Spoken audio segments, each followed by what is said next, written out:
I'm Adrian Gobriel. We are on Wards Island today, where you can see things have gone from bad to worse here over the last 24 hours. I'm pretty much standing in almost knee-deep water. Just take a look around. You can see just how much of Wards Island behind me here is completely underwater. Now, 3,000 sandbags along the south shore of Wards Island, more than 3,000 sandbags, have been filled over the last 24 hours by city crews with the Conservation Authority as well as residents. Residents here have been stepping up today, trying to cook hot meals for those who are working.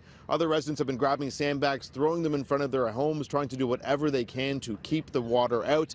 And while the island is dealing with their issues across on the mainland and in the lake, there are also serious infrastructure questions tonight pertaining to our water quality, which has gone from bad to worse as well, according to one advocacy group.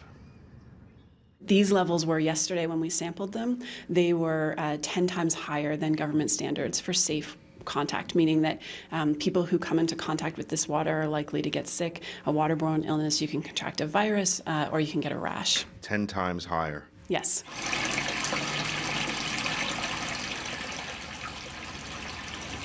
According to the Lake Ontario waterkeepers, this is part of the problem.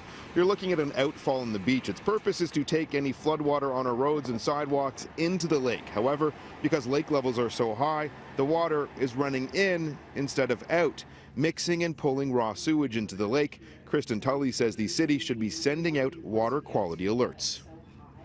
We know that people who are on the harbor, the boaters, have been complaining to the city and expressing concerns. They say that this is the worst water quality that they've ever seen.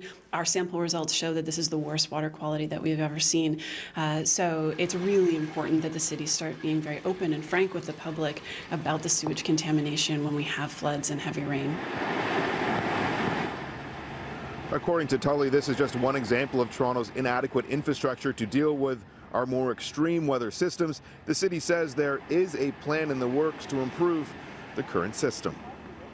When things like this happen, you'll know with a bad summer storm, this is what happens. You get some of that water that goes into the lake and causes some problems with contamination. But the good news is that that will clear in time, and we do have usually sufficient capacity to deal with that, except in a case like this where we had an exceptional amount of rain and it causes what amounts to an overflow. The city was built with storm sewer and sanitary sewers in the same pipe. That's not a good practice. We're in the process of changing that out as we replace sewers, and we will get the job done, but it will take some more time before we'll be able to be up to speed with separating storm and sanitary sewers.